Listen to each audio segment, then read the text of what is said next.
durante el gobierno, durante el gobierno de Manuel Bonilla se da esta gestión de tratar de introducir a Honduras a esta modernización, que prácticamente desde su gobierno en adelante los presidentes van a ser bastante progresistas.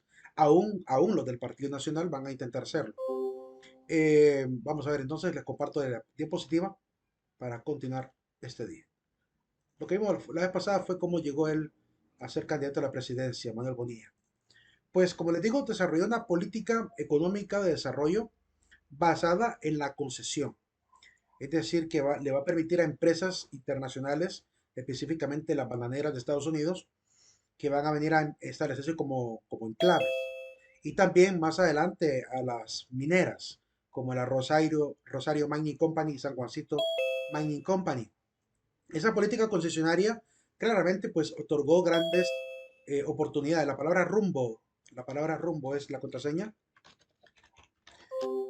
bastantes oportunidades de desarrollo para este país, pero ¿verdad? Desgraciadamente Honduras no contaba con la infraestructura adecuada, incluso para la época en que llega la Cuyamel Food Company, el empresario que trae esta empresa, que estará al frente de la INAIDA, implementa también incluso la generación de universidad, de una escuela de agronomía, que es la famosa Zamorano, ¿verdad? La escuela agrónoma comienza con él, porque claramente Honduras no estaba preparado para ese nivel de industria que querían implementar, ¿verdad? Pero aún así se dan los enclaves bananeros y mineros, ¿verdad? Con un pueblo que poco a poco se va adaptando a esta situación. Por otro lado, la presencia de la United Company, pues sí se consolidó durante su mandato con grandes extensiones de terreno dedicadas al cultivo de banano. Le llegaron a dar hasta 75 años de explotación de la tierra hondureña, ¿verdad? Que eso prácticamente es un regalo tremendo el que le llegan a dar. Esto incluyó la concesión también del ferrocarril, que se lo van a prestar, y no solamente prestar, sino que prácticamente se van a quedar una buena temporada con él, hasta que Manuel Bonilla como que se le enciende las antenitas de alerta, ¿verdad? Y decide recuperar el ferrocarril nacional. Pero básicamente había quedado por largo periodo bajo la famosa bananera.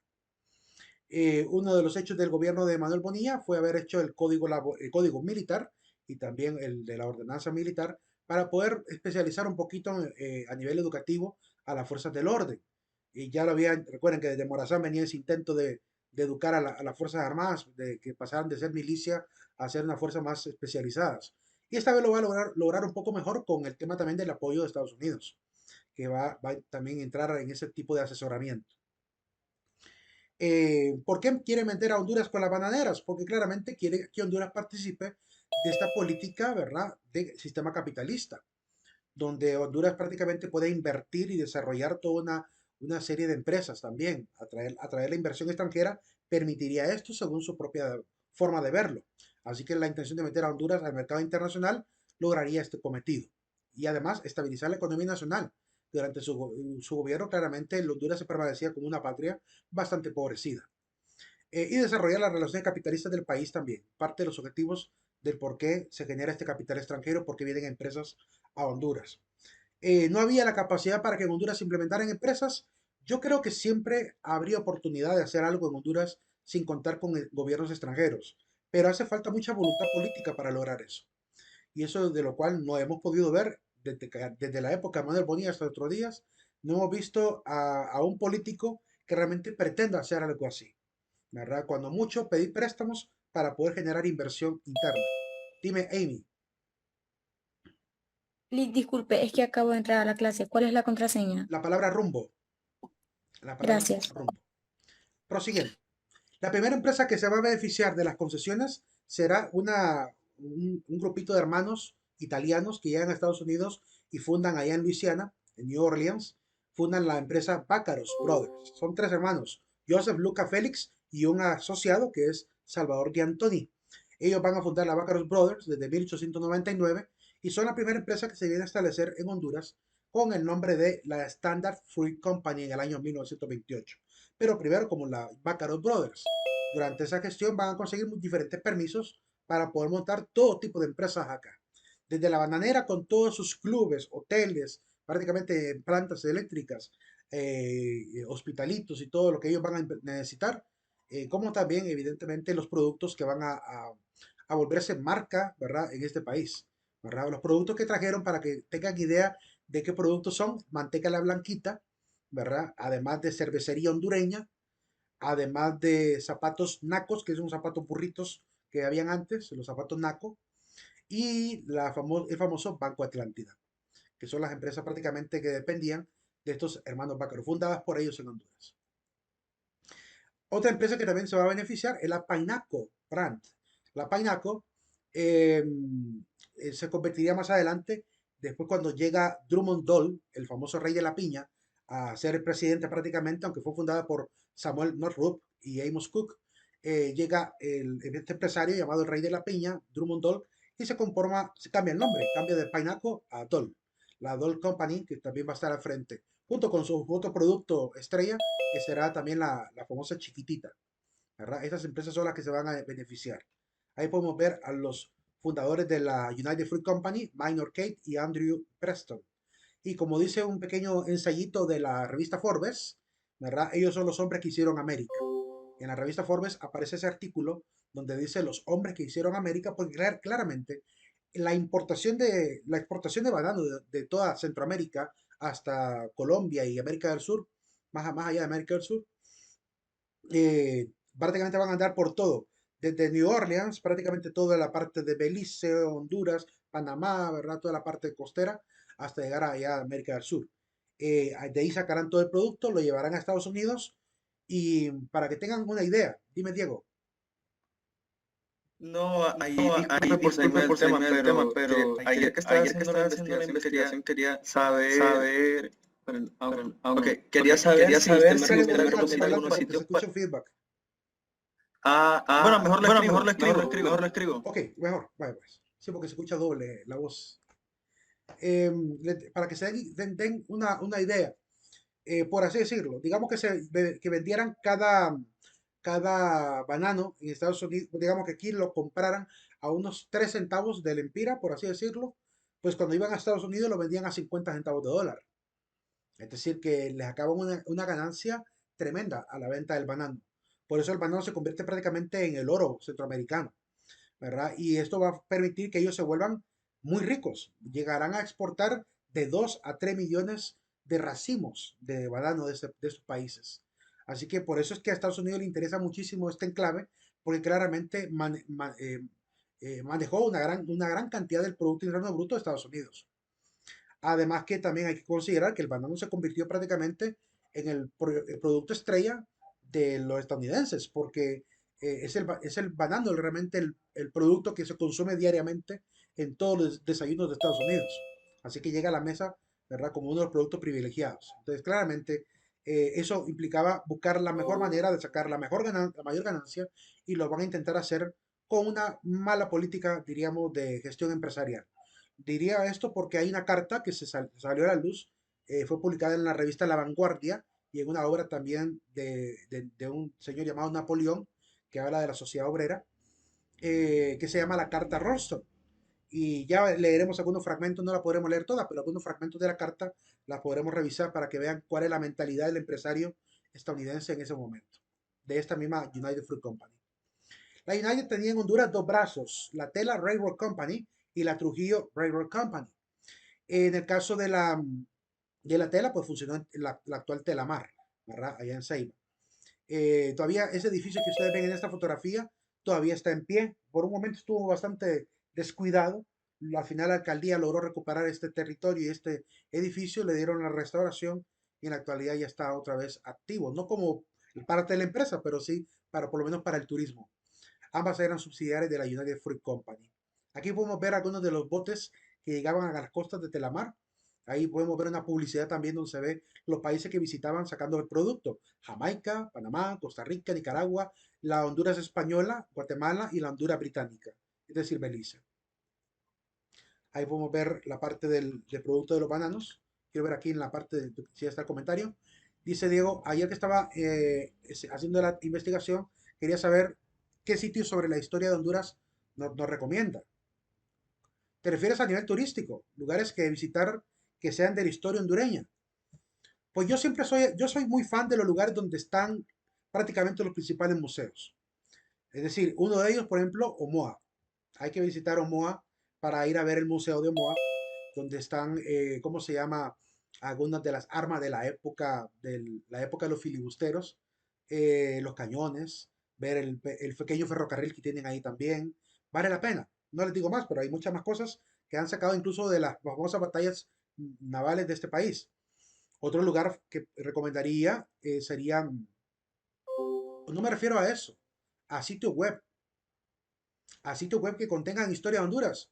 Pues el que yo recomendaría ya lo quitaron de estar online, ¿verdad? Que me refiero a aquella página que les decía Historia de Honduras, que estaba bien completa. Hay un sitio donde publican La algunos de la artículos. página de historiadores. ¿Cómo? El sitio web al que se refiere es la página de historiadores, Exactamente, el aquel que sitio web de los historiadores que supuestamente el cerraron gobierno al lo final. tiró. Sí, que al final cerraron el sitio. Ese era para mí uno de los mejores sitios de este país. Pero aún así creo que en esta página llamada Angel Fire, que se pueden crear páginas web personales, hay una, no sé si fue un equipo o una sola persona la que montó prácticamente una serie de temáticas de la historia hondureña basados en artículos periodísticos. Ahí citan a la prensa, el Heraldo, y vale la pena poder verlo desde la época de Colón hasta nuestros días. Si buscas así, Historia de Honduras, Angel Fire, Ángel de Fuego, seguramente te van a aparecer más de algunos de esos artículos que me parecen geniales porque también están recogidos con un excelente periodismo para aquel momento, del 99 para atrás. Eh, de ahí, otro lugar que se puede encontrar historia de Honduras, que sea muy verificada y todo, muy difícil. De ahí solamente los libros. Solamente buscar los libros de historia serían las únicas fuentes que yo recomendaría. Yo estaba buscando ese sitio. Sí, lo cerraron. Lo atacó el gobierno de Juan Orlando. Cuando se dio el tema de la reelección, Juan Orlando se encargó de tirar esa página, ¿verdad? Al menos eso es lo que dice la esposa de don Rolando Zelaya y Ferrera, ¿verdad? Que la página recibieron un ataque y prácticamente le bloquearon el acceso. Así que no pudieron seguir editando la página y ya no está online, ¿verdad? Por el tema de haber atacado al gobierno con Orlando durante el tema de la reelección. Así jugaba de sucio ese gobierno. Pero bueno, ese periodo tremendo. No sé si en la página de archives.org, sé que en la página de archives.org, ahí se pueden encontrar muchísimos documentos, pero la mayoría están en inglés. Para que sepan inglés, pues excelente. Muchísimos libros y documentos rescatados, ¿verdad? Libritos viejitos que no se pueden conseguir ya, ¿verdad? Entonces, ahí es una buena fuente también para recabar un poco de fuentes también extranjeras sobre temas de la historia hondureña, ¿verdad? Hay varios artículos de revistas estadounidenses sobre el tema de la arqueología hondureña también, de los pueblos aborígenes también. La última vez que vi que había cantidad de materiales, ¿verdad? Y mandé una simple ¿Cuál es búsqueda. el ¿Cuál es el sitio? Se las enseño, se las voy a enseñar para que la vean rápidamente. Vale la pena que puedan conocerla, los que no la conocen. Archive.org. En esta página pueden encontrar muchísimos libros, videos, audios, PDFs que se han perdido. De hecho, que ya no están obviamente en la nube, sino que están respaldados por esta misma página. A ver si carga algún día. Vamos a ver. Aquí, esta es la página, miren. Entonces usted aquí puede buscar por páginas webs, puede buscar por libros, por video, por audio, software e imágenes. Incluso aquí se pueden encontrar CDs de aquellos videojuegos que vendían la PC Tools, una revista que traía para información sobre computadoras y traía un CD con jueguitos. Ahí se pueden conseguir todos los CDs. Incluso CDs de anatomía, CDs bueno, de mucha información. Entonces aquí pueden hacer la búsqueda ustedes del documento. En la parte de abajo pueden escribir, por ejemplo, Historia de Honduras o simplemente Honduras, ¿verdad?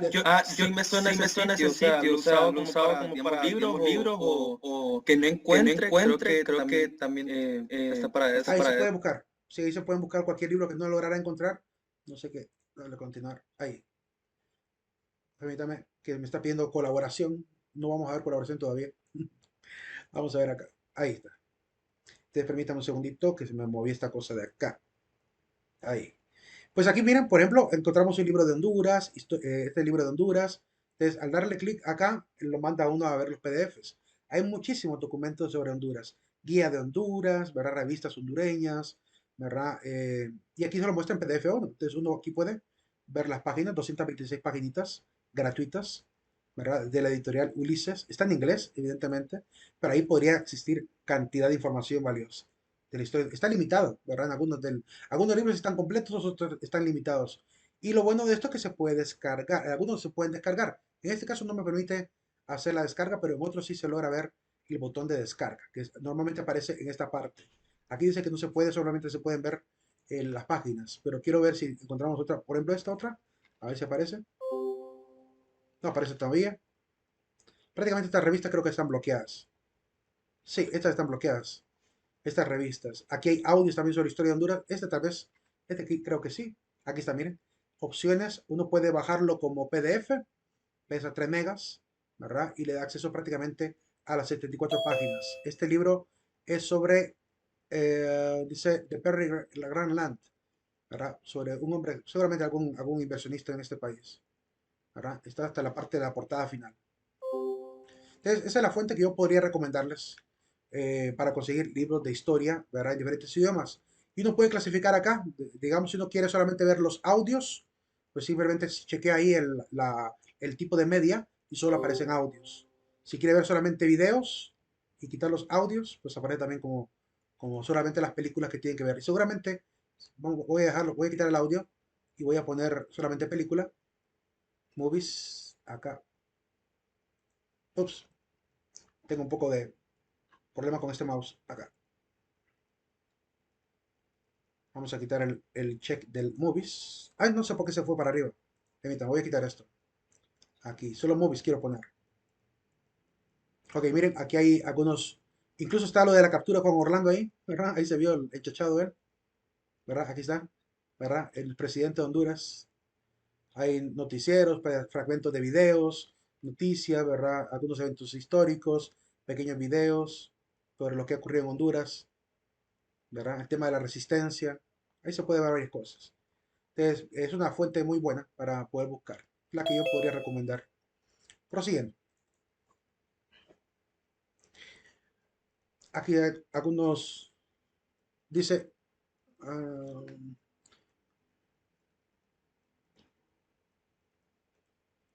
ok, prosiguiendo.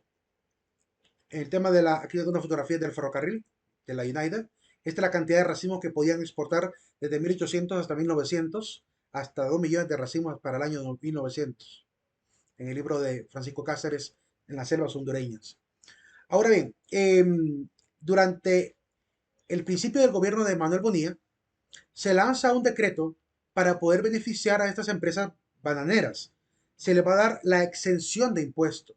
Es decir, se admite un acuerdo para poder liberar de todo tipo de impuestos de importación, sobre todo a las líneas de los cefiores de Macheca, Armando New Orleans, William Rankin, que son empresas también que entran a Honduras a invertir y se les va a dar el derecho de poder traficar con todos los productos, ¿verdad? Sobre todo en el caso de los productos de frutas, ¿verdad? Por todo Puerto Cortés sin pagar nada al gobierno.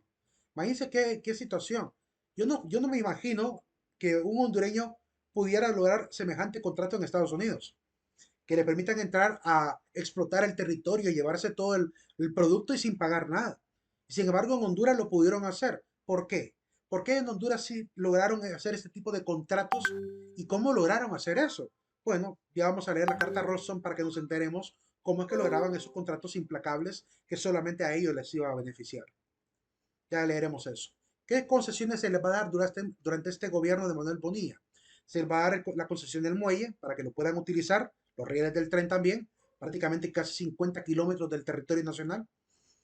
La importación libre de maquinaria, carros, herramientas, minerales y todo tipo de utensilios necesarios para construir, además de 70 años de explotación bananera, uso gratuito de 50 kilómetros del territorio, instalación de la planta eléctrica para su uso público. Además, se les va a ir por el año 1900 a renovar el contrato y se les va a mejorar de alguna manera, porque les van a dar la concesión también de dos ríos. La concesión para canalizar el río Salado y Porvenir, o sea, dañando prácticamente un recurso natural del pueblo para dárselo a la bananera. Construir líneas férreas para la infraestructura de explotación, ¿verdad? Y tener su propia moneda. Miren la moneda de los Bácaros. Esta es una monedita de los Bácaros Brothers, de un real, de la Ceiba. Entonces, esta dinámica de tener su propio billetito o su propio dinerito, incluso hoy en día hay algunas empresas que todavía en Honduras lo intentan hacer, ya no descaradamente con el nombre de moneda, pero sí lo hacen mediante lo que llaman vales o bonos, que lo que hacen es decirle al empleado, bueno, te vamos a pagar una cantidad de efectivo, pero te vamos a dar un bono alimenticio que podrás cobrar en cualquiera de nuestras tiendas, ¿verdad? Que algunas empresas mineras todavía tienen esa jugada en Honduras. Y claramente es una jugada maestra. ¿Por qué? Porque lo que hacen es que, bueno, pagan con su dinero el trabajo al empleado. Este va a invertir en sus propias empresas, más ganancia. O sea que el salario que dieron les va a retornar también a ellos otra vez a manera de ganancia. Entonces, claramente son muy astutos. Y esto le roba también al país que el dinero que se ganan con la empresa llegue al país. Porque se queda prácticamente ahí. La liquidez se queda solamente en los negocios de la misma empresa. Y eso es lo que lograron hacer las bananeras en este país. Prácticamente se constituyeron como que fueran un solo país dentro de otro país. Y no es algo que me lo invente, es algo que también lo dijo el cónsul de Estados Unidos para aquel momento. Logros del gobierno de Manuel Bonilla, pues aquí están enumerados algunos: la construcción de la carretera del norte, la atención al ferrocarril nacional para recuperarlo, el inicio de la instalación del alumbrado eléctrico de Tegucigalpa, la construcción del Teatro Nacional que hoy lleva su nombre, que antes se llamaba Teatro Cervantes, hoy se llama Manuel Bonilla, el auspicio de la llegada de compañías de teatro, de ópera y zarzuela. La zarzuela es este tipo de obra de teatro musical, ¿verdad? La constitución de la Academia Central de Maestros, la creación de la Escuela Normal de Varones, el establecimiento de la Escuela de Comercio de Tegucigalpa y la construcción de escuelas y colegios en toda la República. Como maestro que era, claramente la educación también fue un papel, fue uno de los principales objetivos de su gobierno. Este es para resumir un poquito el logro de su gobierno, pues este es el museo, ¿verdad? Que lleva hoy su nombre, ¿verdad? El primer hecho de su gobierno prácticamente es colaborar con las bananeras. Segundo, pues el teatro. Tercero, pues la parte educativa. Por cierto, es el teatro por dentro. Este es el teatro ahí por dentro, ya está bien arregladito. Todavía se hacen actos. Pude ir a ver 2 veces a ese teatro a la, ¿cómo se llama? Creo que es no sé si es estudiantina o orquesta de la UNA. Y también a este cantante, igual más guitarrista que cantante de Japón, que se llama Jitaro Nagao, que es experto en guitarra flamenca. Y también hay que contar la educación, que también fue un gran impulso de su gobierno, y recuperar el ferrocarril para Honduras, ¿verdad? Esos son los 4 prácticamente ejes de la política del señor Manuel Bonilla. Aquí podemos ver algunas fotografías del muelle de San Blas, iba a decir, del muelle de Telamar, ¿verdad? Está dañado. Se supone que por medio de los rieles del tren, de alguna manera, una corriente eléctrica incendió parte del muelle, ¿verdad? Así que se perdió una buena parte. Este es el edificio donde funcionó prácticamente creo que ahí funcionó la parte de la tesorería o el departamento de economía de la Tela Railroad Company. Después la van a recuperar obviamente a nivel de la alcaldía, ¿verdad? Y la van a restaurar para convertir en un centro de cultura y un poquito del Museo de las Bananeras también. En cuanto a la otra empresa, la Cuyamel Fruit Company, este es más o menos el mapa que ubica la región que ellos ocuparon. Prácticamente todo Puerto Barrios, Potrerillos, Cuyamel, hasta Omoa. Toda esa zona verdosa, prácticamente una gran cantidad de territorio de la costa norte que se la van a prestar en Honduras de manera gratuita, ¿verdad? Una cantidad de territorio para explotar sin ningún arancel, sin ningún impuesto, ¿verdad? Exento completamente de impuestos. Esta empresa fue fundada por Samuel Samurai, ¿verdad? Que fue, de alguna manera, trabajó para las famosas bananeras anteriores. Después se convertiría básicamente en el presidente, ¿verdad? De la United Fruit Company. Al final vendió la Cuyamel a la Fruit Company y se convirtió en el presidente de la United. Básicamente 20.23 kilómetros del territorio nacional concesionados a don Samuel Samurai. Imagínense qué facilidad para este país regalarle empresas a extranjeras territorios para que pongan ahí sus empresas. Y a los mismos hondureños, cuando un gobernante nuestro quiso hacer la reforma agraria para regalarle terrenos a los hondureños, se le fue en contra, se le fue encima todas las Fuerzas Armadas y los terratenientes de este país. Me refiero a don Ramón Villa Morales, que él intentó hacer esa famosa reforma agrícola, ¿verdad? Pero por esa razón lo van a tachar de comunista, le van a dar golpe de Estado para alguien que quería cederle territorios hondureños a hondureños. Ah, pero los que ceden territorios hondureños a extranjeros, a ellos sí los dejaban gobernar, como a Carías, que estuvo hasta 4 periodos presidenciales, tranquilamente, como él sí beneficiaba a las bananeras y a las mineras, claramente lo van a dejar al frente, ¿verdad? Esa es la historia oscura de la corrupción en este país. Fundó en 1942 la Escuela Agrícola Panamericana, llamada El Zamorano, que hoy en día es universidad. Aquí está la opinión del cónsul de la época, ¿verdad? Que en este caso declara que básicamente estas empresas como la Cuyamel se convirtió en un estado dentro de otro estado, ¿verdad? Albergó sus empleados, cultivó sus plantaciones, opera ferrocarriles, terminales, líneas de vapores, sistema de agua potable, plantas eléctricas, comisariatos, clubes. Es decir, hasta soldaditos tenían a su cargo, que el mismo gobierno se los daba. Básicamente es un negociazo el que vinieron a hacer a Honduras, ¿verdad? Él era George Davis, el cónsul de Estados Unidos en el año 1916. Aquí algunos de los billetitos del Banco Nacional Hondureño y de 2 pesos para que conozcan un poco la moneda de nuestro pasado. Aquí vemos la fotografía de Manuel Bográn, perdón, de Luis Bográn, el presidente de ese momento, bueno, vicepresidente anterior, pero colocado ahí como que fuera prócer, ¿verdad? Este es de 10 centavitos. No se le puede llamar lempiras, se le debe llamar pesos, ¿verdad? Pesos hondureños. El empira va a ser posterior. Este es el ferrocarril de la famosa empresa hondureña, de 50 centavos. El billete de 5 pesos. Miren que el billete de 5 pesos tiene la bandera de Estados Unidos en el centro, con la leyenda de 15 de septiembre. Qué interesante, ¿verdad? Que ponga la leyenda de 15 de septiembre de 1821, Día de la Independencia, y en vez de salir la bandera de Honduras, sale la de Estados Unidos. Qué gran independencia la que tenemos a partir de ese momento. Banco Nacional de Honduras. Este es el Banco Centroamericano del año 1888, 1 peso, y con el símbolo del sestercio. El Banco Centroamericano del año 88 también, Banco Centroamericano. Aquí están el billete de 2 pesos, ¿verdad? Con los famosos barcos y ferrocarril de las bananeras. Y ahí al fondo creo que se nota, ¿verdad? El puerto de Telamar con el famoso edificio contable, ¿verdad? Al fondo. Creo que es ese. Si no, seguramente será algún puerto allá en New Orleans. Pero probablemente parece el parecido al muelle y el edificio que se encuentra al frente al muelle. Este ya es un lempira. Aquí estamos viendo 2 lempiras del año 1889, 1922 y 1932. Este es del 32. Miren el Banco de Honduras con la Catedral de San Miguel, ¿verdad? Y uno de los próceres de Honduras, no es prócer, es por la parte ganadera. La ganadería jugó un papel importantísimo también en la parte de desarrollo de este país. Sigue siendo así. El Banco de Honduras, ¿verdad? Con el escudo federal en el fondo. Bueno, una parte del escudo federal ya más individual, con Honduras, nada más.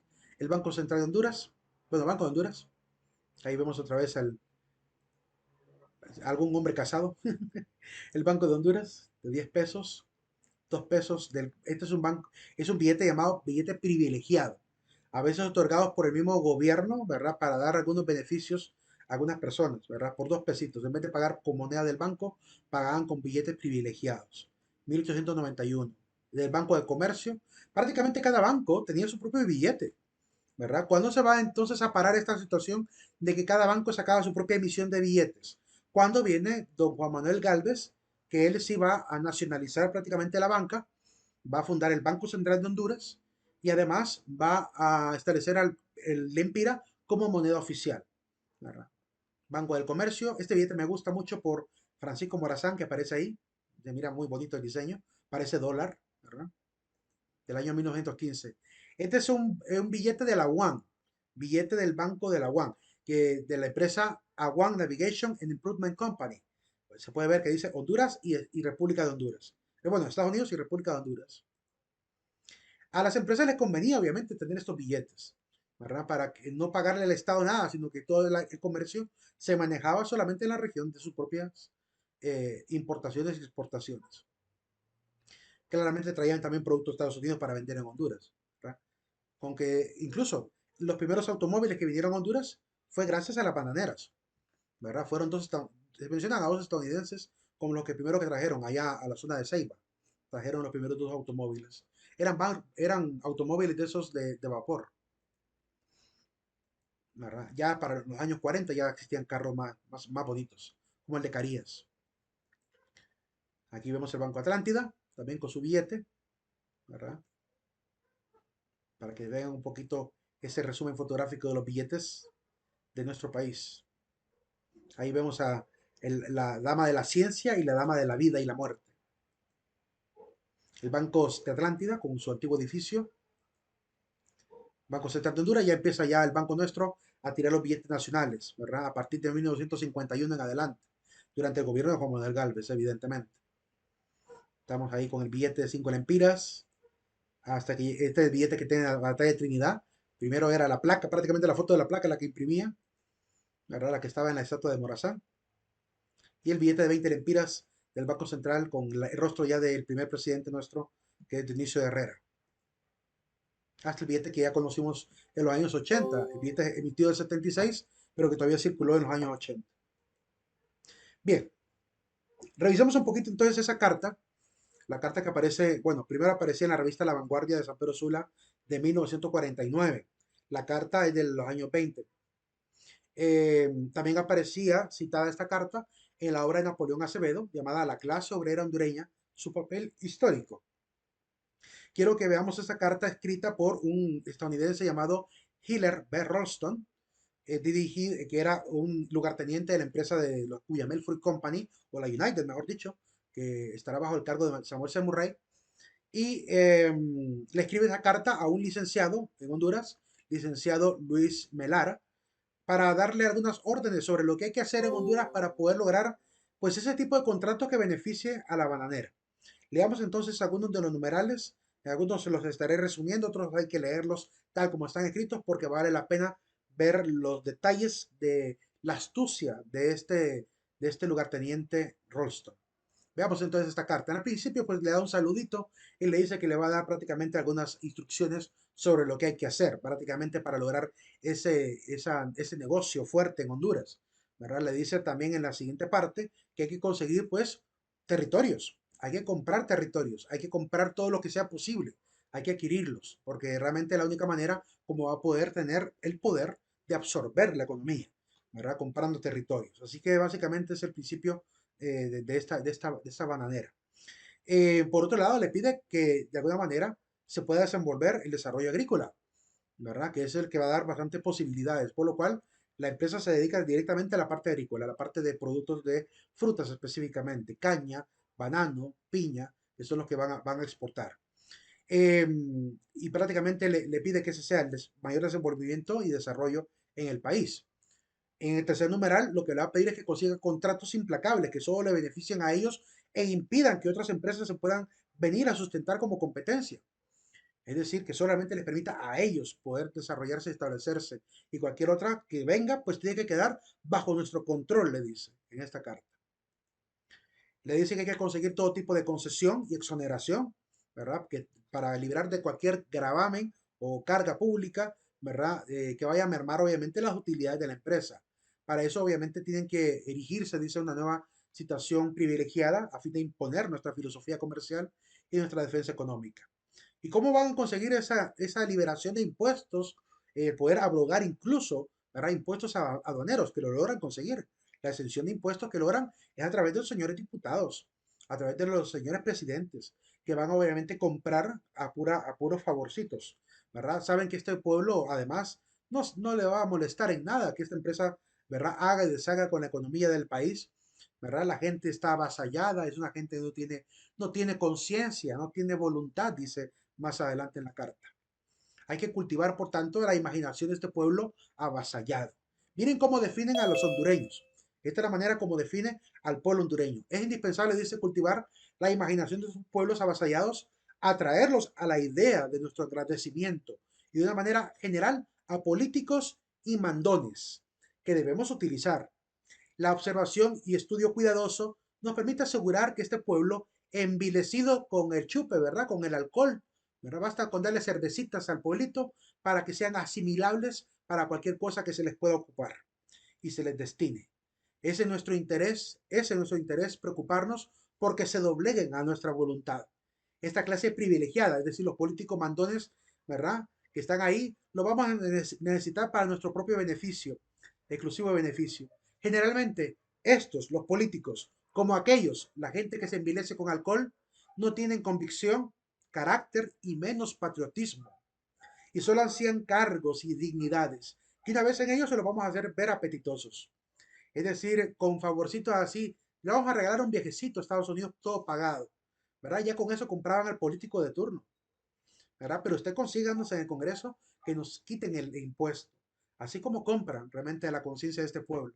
Y el pueblo mismo que quisiera exaltarse, también, ¿verdad? Cervecitas heladas para todos, ¿verdad? Como era la famosa crítica que se le hacía a don Osvaldo Ramos Soto, que decían que en su contienda electoral, ¿verdad? Cuando quiso participar para ser presidente, ofrecía al pueblo cervecitas heladas. Pues básicamente eso viene quizá de esa historia que aparece en la carta Rolston. Debemos quitarles al pueblo el derecho de actuar, ¿verdad? Por iniciativa propia, y todos deben seguir prácticamente nuestro control inmediato. Hay que apartar a los amigos dentro del país, es decir, a estos amiguitos que se consiguieron para lograr estos favores, hay que mantenerlos un tiempo cerca, pero poco a poco hay que irse deshaciendo de ellos. ¿Por qué? Porque estos son los que posiblemente nos puedan llegar a traicionar, le dice ahí. Así que vamos a tener necesidad quizás después de ellos, pero los vamos a deshacer para que no se sientan mal. Hay que hacerlo con mucha prudencia para que no nos vayan a traicionar y no se vayan a sentir ofendidos. Que lo que único que nos interesa, dice, es su territorio, que es su país, sus recursos naturales, sus costas y puertos, que poco a poco vamos a ir adquiriéndolas. Enseñar lemas alienantes sin generosidad. Prácticamente meter en la cabeza a la gente obrera esos términos. Poderío, bienestar material, campos de trabajo, disciplina y método son los términos que resonarían prácticamente en el ambiente laboral de la empresa. Pero básicamente la manera de actuar de ellos no era para nada benevolente. No tenían generosidad con los trabajadores. De hecho, dice, hay que mantenernos así con esta pretensión dominadora, pero si llegáramos a ser descubiertos con este plan maquiavélico que están planteando, pues nos va a tocar que ser quizá modestos, sencillos, más simpáticos e incluso hasta buenos. Imagínense qué manera de pensarla de estos empresarios. O sea, si podemos vivirnos al pueblo y a los políticos, qué bueno por nosotros. Pero si no se dan cuenta, pues nos va a tocar que ser buenos. Nos va a tocar que ser un poco más sencillos, ¿verdad? Pero sin andar regalando nuestras utilidades. Vean lo que dice. También, bueno, aquí hay algunas de las propagandas que se utilizaban en aquel momento para mostrar las embarcaciones de la flota blanca, la gran flota blanca, de los barcos que llegaban por todos lados. Aquí en esta misma publicidad, en la primera página se puede ver todos los recorridos que hacían. Miren todo el mapa, ¿verdad? Cuba, toda Centroamérica, hasta América del Sur. Prácticamente llegan hasta Venezuela. Desde Florida, desde New Orleans hasta toda América, desde Belice hasta la parte de Venezuela. Ahí aparecen también incluso los países, ¿verdad? Desde New York, Boston, Filadelfia, Baltimore, New Orleans, Jamaica, Panamá, Colombia, Costa Rica, Guatemala, Honduras. Y de la Honduras, pues la Honduras tanto británica como la otra Honduras también, ¿verdad? Prácticamente con la United comienza también esta jugada del marketing. Antes de la United no se había visto ninguna otra empresa que hiciera este tipo de propagandas, como las que ellos implementaban. Revistas incluso para levantar el orgullo de la empresa también, ¿verdad? Afiches, pancartas, de todo. Prácticamente con este tipo de empresas comienza a ponerse el paradigma de lo que es una empresa internacional, ¿verdad? Con este tipo de publicidades, incluso hasta con mascotas como esta bananita, ¿verdad? Que sale ahí bailando vestida como esas mujeres cubanas que bailan así típicamente con vestidos de grandes borlas y grandes revuelos. Este numeral es el que más lastima nuestra soberanía. Miren lo que dice. Hay que desgarrar la economía. En cierta manera es lo que está sugiriendo. Debemos producir un desgarramiento en la incipiente economía de este país para aumentar sus dificultades y se faciliten nuestros propósitos. Debemos prolongar su vida trágica, tormentosa y revolucionaria. Se preguntarán por qué. ¿Por qué a una empresa le interesaría hacer que el pueblo sufra? Que el pueblo sufra. Pues fíjense que durante la Segunda Guerra Mundial, les comentaba el grupo anterior, se generó un lema que no recuerdo muy bien, pero quiero parafrasearlo, que es más o menos así. Cuando la tierra se empape de sangre, hay que comprar terrenos. Es decir, de alguna manera está sugiriendo que en los momentos de guerra civil, de desequilibrio social, es cuando más fácil pueden ellos comprar beneficios, ¿verdad? Territorios, casas, edificios, todo lo que puedan llegar a obtener mientras está obviamente el pueblo asustado bajo un sistema quizá de batallas y guerras. Entonces, es como, hay que ponernos a pensar cómo ellos miraban al político. Si un político había pasado por una guerra civil que hizo bajar su economía y venía a una empresa como Estados Unidos a decirle, mira, te voy a ayudar con este problema que tienes económico, ¿verdad? Te voy a comprar aquel territorio, pero me lo vendes en tanto. Pues yo estoy seguro que más de algún presidente o algún gobernante aprovecharía, ¿verdad?, en la situación y lo miraría como una oportunidad en vez de un aprovechamiento. Lo miraría como un salvavidas en vez de verlo como una astucia de parte de la empresa. Por eso a la famosa empresa de la DOL, que es una sufragánea también de la United, se le va a tener un caso bien tremendo en Colombia. Se dice que la DOL llegó a ser incluso financiera de armamento de las FARC en Colombia, de la famosa guerrilla, que ellos de alguna manera ayudaban económicamente para la compra de armas para las guerrillas colombianas de la FARC. Es un caso que se fue a tribunales, ¿verdad? Porque a la empresa le gustaba esta parte. De hecho, si fueron perspicaces y se fijaron en el primer dibujito que coloqué en la United Fruit Company, hace unas 10 diapositivas atrás, ahí lo van a ver. El logotipo de la United Fruit Company dice ¿cómo se dice? ¿Cómo dice? Dice United Fruit Company, dice en la parte de arriba, y en la parte de abajo dice bananera. Pero debajo de la palabra bananera, en vez de aparecer un banano, aparece un arma, aparece una escopeta, como símbolo de la bananera. Imagínense qué situación, una bananera y con en su logotipo, el símbolo, una escopeta. Es una cuestión absurda. Ese fue su primer logotipo. Entonces, para que vean que realmente la mentalidad de los que están detrás de la empresa realmente es un poco enferma, ¿verdad? Muy enferma en realidad. Y al final se despide, dice que se van a reunir para poder llegar a forjar mejor un plan bien estudiado para evitar incluso que alguna competencia que es la empresa Google llegue obviamente a Honduras también a invertir, ¿verdad? Así que al final termina la carta saludándose con el señor Luis Bogra, pero el señor Luis Melara. Ya después de esto, la bananera se convirtió prácticamente en una sufragánea de las compañías de la Delaware, se va a unir a la empresa de Delaware en Estados Unidos. Luego de esto, en Honduras van a llegar a tener varias filiales que van a seguir fundando, como la Cortés Company, la Bluefields Company, la empresa de transporte y la empresa azucarera Sula, que son obviamente empresas sufragáneas también de la famosa Cuyamel Fruit Company. Al final van a llegar a tener anualmente ingresos de hasta 3.000 millones de dólares para el año 1923. Es un dineral. Estamos hablando de una gran cantidad de dinero para ese momento. Si hoy nos suena bastante 3 milloncitos, para aquel momento era un equivalente casi a unos 10 o 15 millones de dólares anuales de ganancia, ¿verdad? Que se llevaban de este país. Y capaz de exportar más de 6.600 millones de tallos de banano también. Además de las bananeras, pues hay que mencionar también un poquito los regalitos que le dieron a las mineras, a la Rosario Mining Company y a la San Juancito Mining Company. Esta Rosario tuvo su casa matriz, donde después seguiría funcionando la Embajada de Estados Unidos. Hoy en día, pues ya está esa casa prácticamente desierta, ya no está habitada. Esta es la famosa la Rosario Mining Company, como está hoy en día también, para que conozcan un poquito cómo quedó.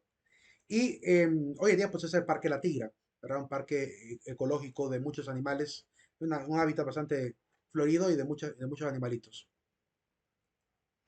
La primera concesión que les van a dar, les van a permitir explotar el territorio de la Rosario por 75 años. Y lo único que le van a devolver al país son 20.000 pesos. 20.000 pesos por 75 años de explotación. Es una gran barbaridad de aprovechamiento. Tremenda pobreza realmente la que dejan en este país porque se llevan todos los materiales, plata, oro, níquel, cobre, todo eso se lo llevan para Estados Unidos para hacer sus trabajos y sus productos. Y en Honduras se queda empobrecida con una contaminación sin esos recursos de minerales que son tan valiosos hoy en día, ¿verdad? Níquel y todo esto, y apenas con 20.000 pesos para la carretera del sur. Imagínense qué tremendos negocios, ¿verdad? Realmente el pueblo, hay que entender que también para aquel momento el pueblo hondureño era más campesino, ¿verdad? Que gente urbana. Todavía sigue siendo un país altamente campesino, pero hoy al menos la mayoría de campesinos están siendo educados. Para aquel momento no había ni siquiera muchas escuelas.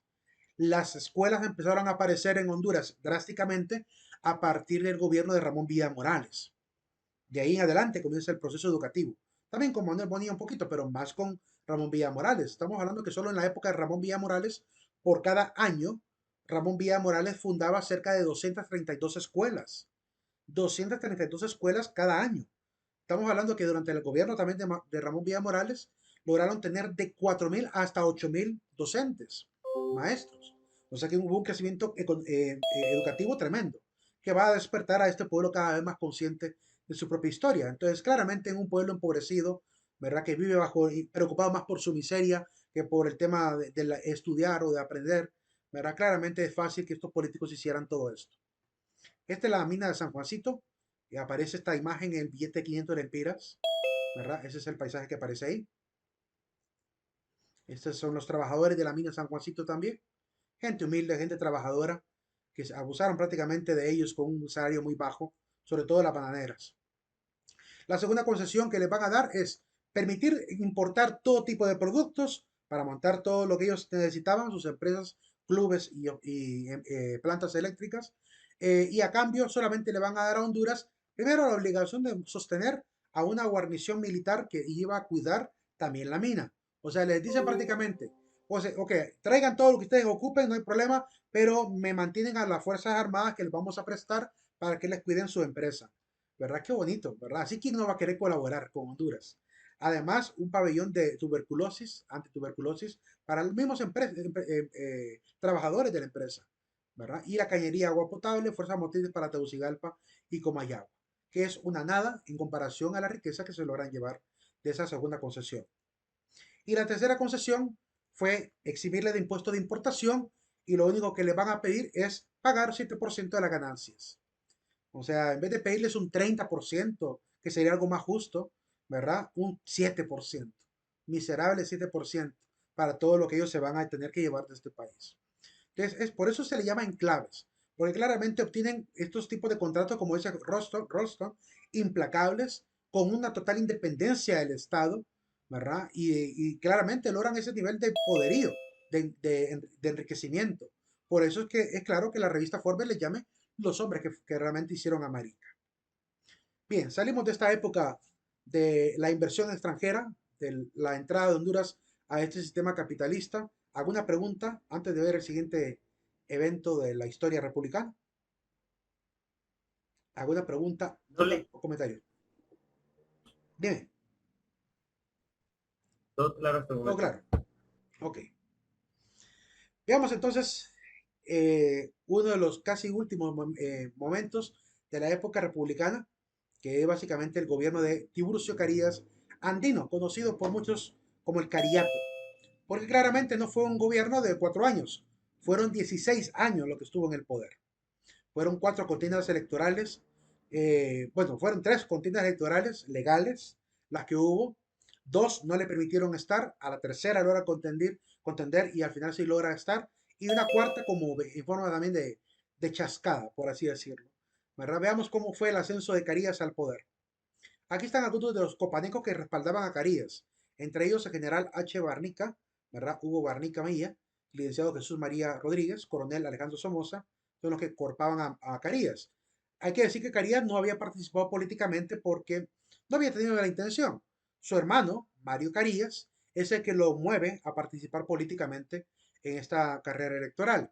Al principio habían estado como parte de las filas del Partido Liberal en la época de Manuel Bonilla, pero de eso vamos a hablar el día de mañana, para ver cómo fue el ascenso de Tiburcio Carías Andino al poder. Bien, vamos a la aula virtual, jóvenes, para colocar la asistencia cotidiana. Permítame un segundito.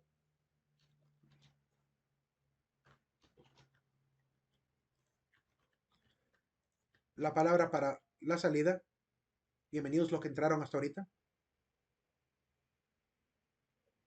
Permítame un segundo.